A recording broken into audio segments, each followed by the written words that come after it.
만약 식사하지 않아도 식사가 해결된다면 어떠시겠습니까? 알약 하나로 식사 한 끼를 해결한다는 상상은 오랫동안 해왔지요. 사실 현재 기술로서는 그 알약을 450개를 먹어야 그 배 허기가 면한다고 합니다. 현재로서 알약으로 이 식사를 해결한다는 것은 어렵지만 이미 분말 형태로 식사를 대체할 수 있는 식품들이 많이 나와 있습니다. 정통적으로 미숫가루가 있고요. 그리고 우리가 먹는 에너지바나 쉐이크가 우리의 식사를 대체할 수 있는 식품으로 시중에 많이 나와 있습니다.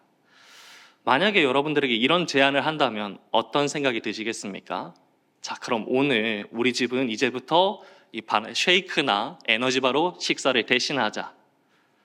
아마 받아들이기 어려운 제안이지 않을까요? 그 반발이 극심할 것 같습니다.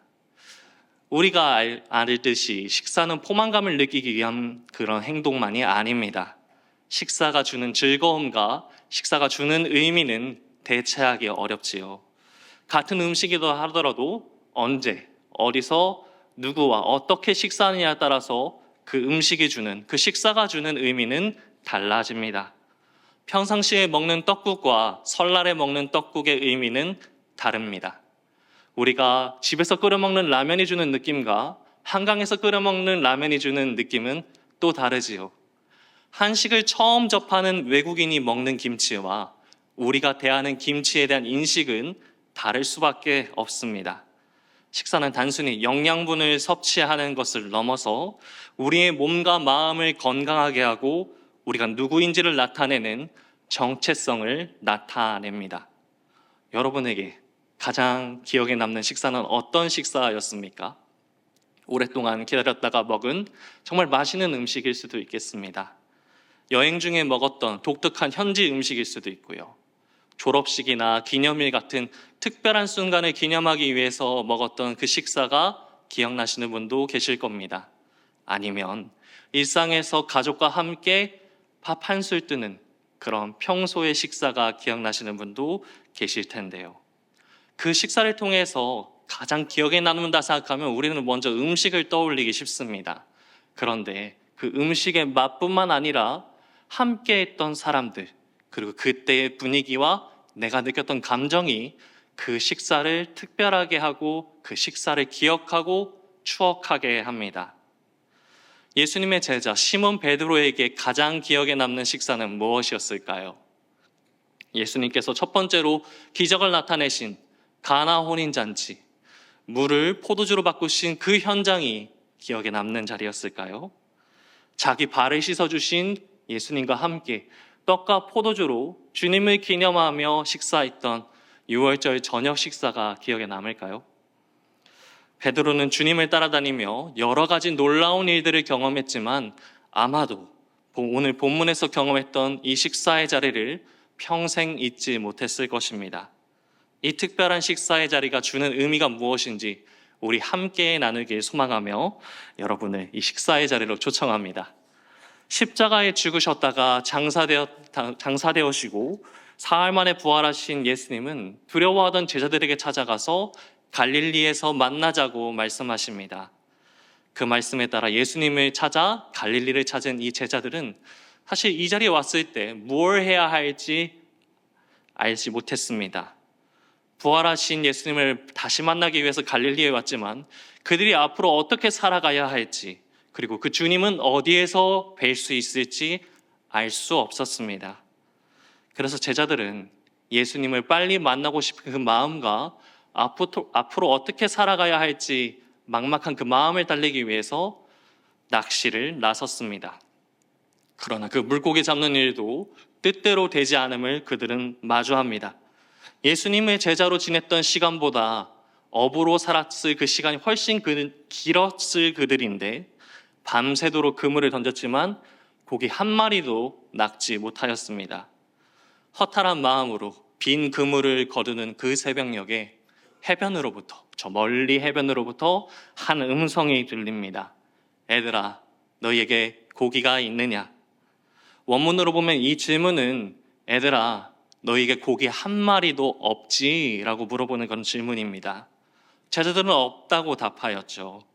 그러자 그물을 배 오른편에 던지라 라고 말하고 그리하면 잡으리라 라는 대답이 돌아왔습니다.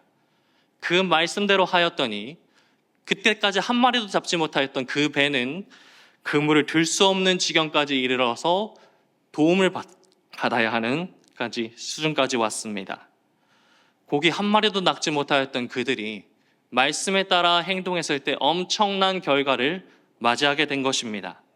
베드로와 요한은 이와 같은 일을 지난날에 겪었음을 기억합니다. 누가복음 5장 4절에서 6절 말씀을 보실까요?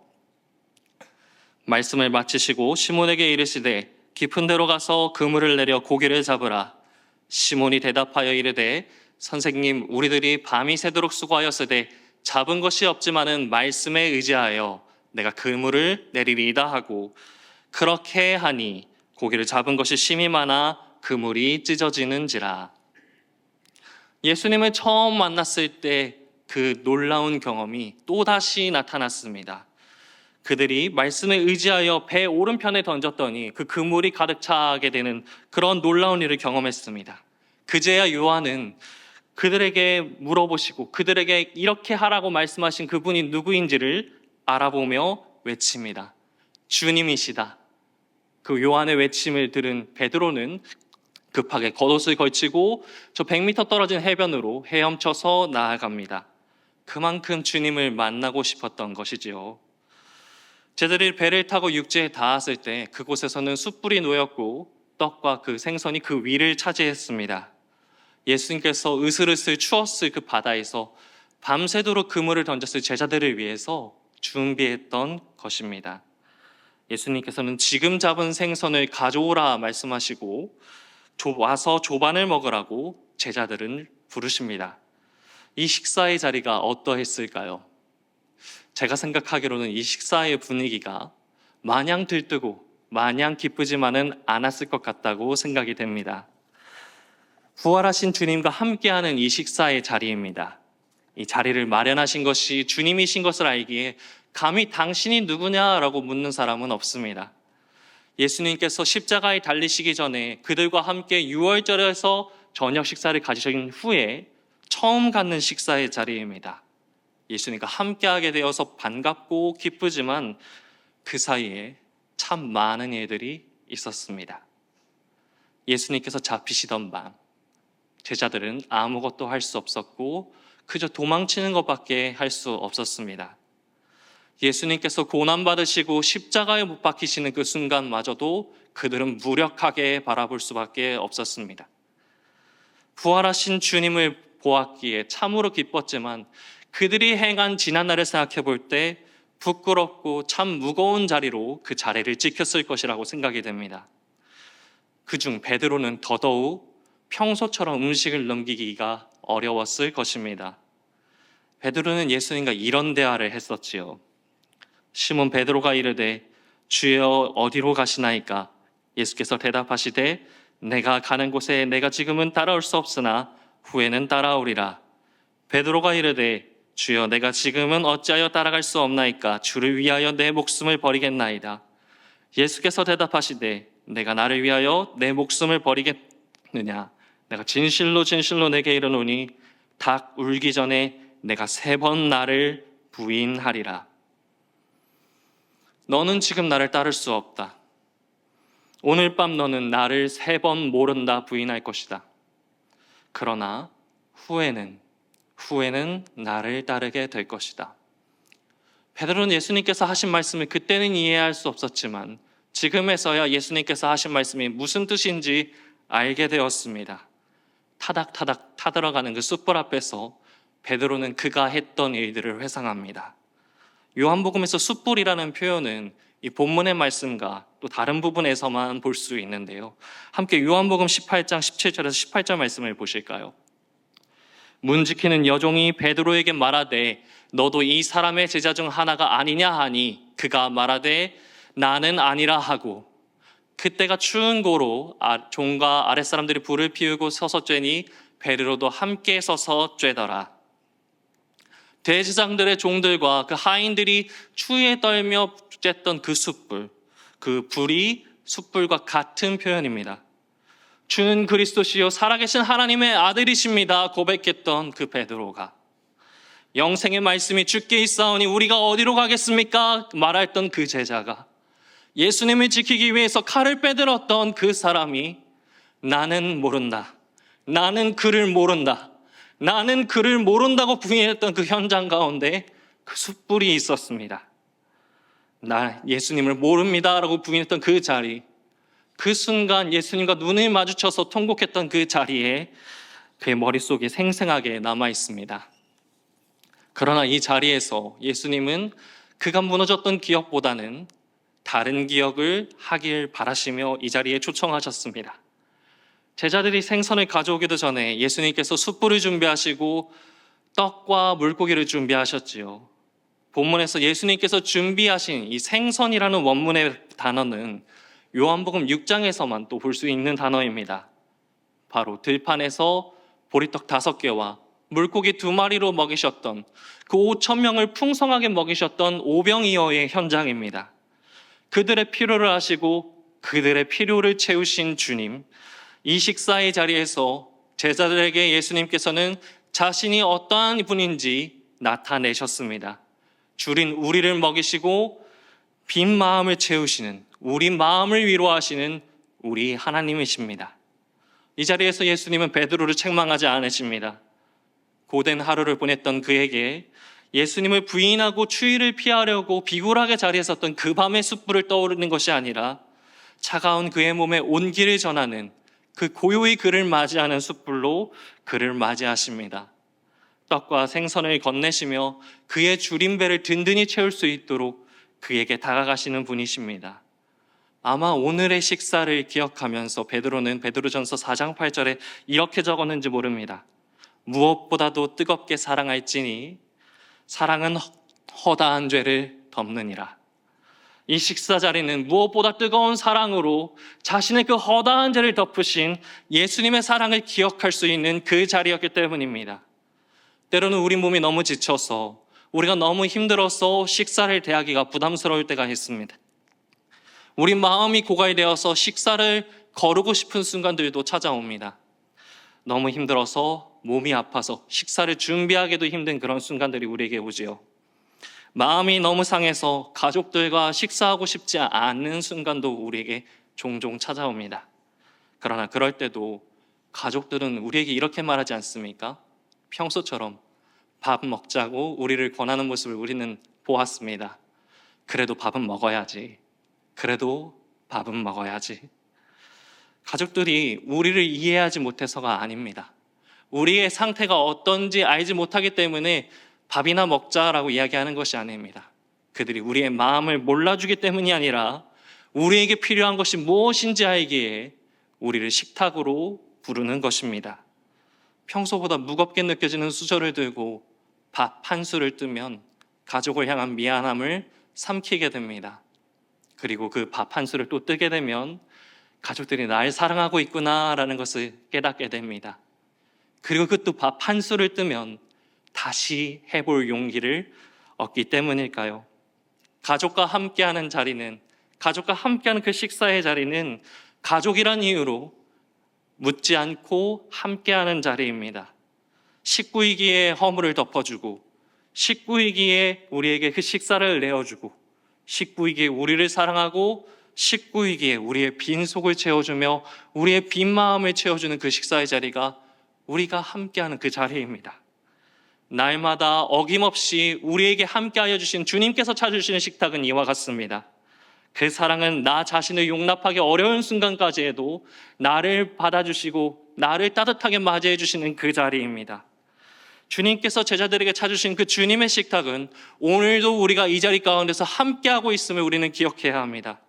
이 식사의 자리를 통해서 우리에게 말씀하시는 것은 이 풍성한 자리가 나를 주님의 자녀로 삼아주신 귀하고 복된 자리, 하나님의 은혜를 맛보게 하는 이 예배의 시간임을 우리는 믿으며 나아가야 합니다. 주님께서 나와 어떻게 함께 하셨는지를 기억나게 하는 이 자리, 내가 시험당할 때 말씀과 기도로 이길 힘을 주셨던 그 자리, 하나님 앞에 난 자격 없는 죄인이지만 나의 죄를 고백하고 회개할 때 여전히 너는 내 식구다 말씀하시는 이 복된 자리가, 이 구원의 감격을 체험할 수 있는 자리가 바로 우리 이 자리입니다. 주님께서 우리를 초청하신, 주님께서 말씀으로 우리에게 기억나게 하시는 이 식사의 자리, 이 예배의 자리를 사모하며 이 자리에서 위로받고 다시 힘을 내는 우리 모두가 되길 소망합니다. 그렇게 우리가 함께했던, 주님과 함께했던 놀라운 일을 떠올리는 이 식사를 마치고 예수님은 베드로에게 말씀하십니다. 요한복음 21장 15절에서 17절 말씀을 우리 함께 읽겠습니다. 조밥 먹은 후에 예수께서 시몬 베드로에게 이르시되 요한의 아들 시몬아, 내가 이 사람들보다 나를 더 사랑하느냐 하시니 이르되 주님 그러하나이다. 내가 주님을 사랑하는 줄 주님께서 아시나이다. 이르시되 내 어린 양을 먹이라 하시고 또 두 번째 이르시되 요한의 아들 시몬아, 내가 나를 사랑하느냐 하시니 이르되 주님 그러하나이다. 내가 주님을 사랑하는 줄 주님께서 아시나이다. 이르시되 내 양을 치라 하시고 세 번째 이르시되 요한의 아들 시몬아, 내가 나를 사랑하느냐 하시니 주께서 세 번째 내가 나를 사랑하느냐 하심으로 베드로가 근심하여 이르되 주님 모든 것을 아시오매 내가 주님을 사랑하는 줄을 주님께서 아시나이다. 주께서 이르시되 내 양을 먹이라. 아멘. 예수님께서는 시몬 베드로를 부르실 때 베드로라 하지 아니하시고 요한의 아들 시몬아라고 말씀하셨습니다. 이 호칭은 예수님께서 베드로를 처음 만나셨을 때 부르셨던 호칭이었고 그를 그렇게 부르시고 베드로, 반석이라 부르셨습니다. 예수님께서 그의 이름을 요한의 아들 시몬아라고 불렀을 때 베드로는 어떤 생각이 들었을까요? 그래, 주님께서 나를 그렇게 부르셨지. 그리고 나에게 반석, 베드로라고 이름 붙여주셨지. 그런데 나는 그 반석처럼 살지 못했어. 그렇게 자책하며 자책했을 것입니다. 주님께서 나를 질책하셔도 드릴 말씀이 없다라고 생각했을 것입니다. 그런데 그 주님은 내가 나를 사랑하느냐 물으십니다. 예수님께서 베드로에게 왜 세 번이나 내가 나를 사랑하느냐 물으셨을까요? 잘못을 물어도 할 말이 없는데요. 예수님께 아직 용서를 구하지도 못하였고 예수님께서 나를 용서하셨다는 그 보장도 없는데 예수님은 이 제자에게 요한의 아들 시몬아, 내가 나를 사랑하느냐 이렇게 물으십니다.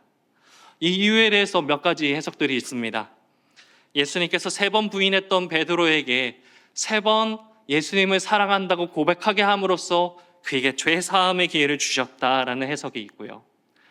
베드로가 제자들 앞에서 예수님께 사랑한다 고백하게 함으로써 그의 위치를, 그의 사명을 회복시켜 주시기 위함이었다라고 해석하는 해석이 있습니다. 그러나 저는 또 다른 해석을 나누길 원합니다. 주님이 베드로를 그리고 우리를 얼마나 사랑하시는지 나타내시기 위함입니다. 예수님께서 베드로가 주님을 얼마나 사랑하는지 모르시지 않습니다. 그럼에도 내가 이 사람들보다 너가 나를 사랑하느냐, 내가 나를 사랑하느냐, 내가 나를 사랑하느냐 물으신 것은 주님께서 그를 얼마나 사랑하시는지 그 물음을 통하여 깨닫게 해주시기 위함입니다. 내가 주님을 사랑하는 줄을 주님께서 아시나이라는 대답에 예수님께서는 내 어린 양을 먹이라, 내 양을 치라, 내 양을 먹이라 말씀하셨습니다. 이 세 번의 문답을 통하여서 예수님의 관심은 베드로가 얼마나 자기를 사랑하느냐에 있지 아니하고 주님께서 그들을 얼마나 사랑하는지 나타내시기 위함임을 우리는 볼 수 있습니다. 황금의 입이라고 불렸던 초대교포 존 크리소스톰의 말을 보시지요. 주님께서 제자에게 자신이 사랑받는지 물으신 것은 주님께서 이 양들을 돌보는 일에 얼마나 큰 관심을 가지시는지 우리에게 가르치기 위함이었습니다. 그때 베드로가 자신이 얼마나 주님을 사랑하는지 보여주려 한 것이 아니라 오히려 자신이 얼마나 자기 교회를 사랑하는지 보여주려 하셨고 베드로와 우리가 모두가 같은 일에 열심히 내어야 함을 가르치려 하셨습니다. 사랑하는 맑은샘 광천교회 성도 여러분, 우리가 이 은혜로운 식사의 자리 가운데서 기억하며 나아가야 할 것이 무엇입니까? 이 자리를 통하여서 주님의 사랑을 계속해서 깨닫게 하여 주시는 그 이유가 무엇입니까? 우리를 하나님의 자녀로 부르신 것처럼 주님께서 우리를 통하여서 은혜의 자리에서 주님의 사랑을 나타내고 그 은혜의 자리에 그 다른 식구들을 초청하길 바라시기 때문입니다. 우리에게 그 사랑을 계속해서 확증하게 하시고 기억나게 하시는 것은 나와 같이 자격 없는 자에게 풍성한 은혜를 베푸시는 그 주님을 바라보며 그 자리 가운데 우리가 바라보는 또 다른 식구들을 초청하도록 주님께서 우리를 사랑하시는 것처럼 다른 이들을 사랑하도록 우리를 부르시기 위함입니다. 영어 단어 중에 companion이라는 단어가 있는데요, 라틴어로 함께라는 이 접두어 콤과 빵이라는 의미의 파니스가 합쳐서 만들어진 단어입니다. 그래서 그 의미는 빵을 함께 먹는 사람들이라는 의미입니다. 동료이자 동반자이자 친구라는 단어이지요. 우리에게는 이것보다 더 큰 의미의 단어가 있습니다. 우리나라 사람들은 가족을 달리 표현할 때 식구라고 표현하지요. 이 식구라는 표현은 한 집에 같이 살며 끼니를 함께하는 사람들이라는 의미입니다. 어떻게 보면 동료, 친구, 동반자를 넘어서 가족을 넘어서 더 큰 의미로, 더 넓은 의미로 사용할 수 있는 단어이기도 합니다. 혈연이 아니더라도 우리가 피가 섞이지 않았음에도 한솥밥을 먹으면 우리는 식구입니다. 우리는 주님의 은혜와 사랑을 나누는 그런 한 식구입니다. 우리의 모습과 생각, 우리가 살아온 환경과 우리의 가치관이 다를지라도 우리에게 동일한 은혜와 사랑을 베푸시는 분은 오직 한 분, 우리 하나님 아버지이십니다.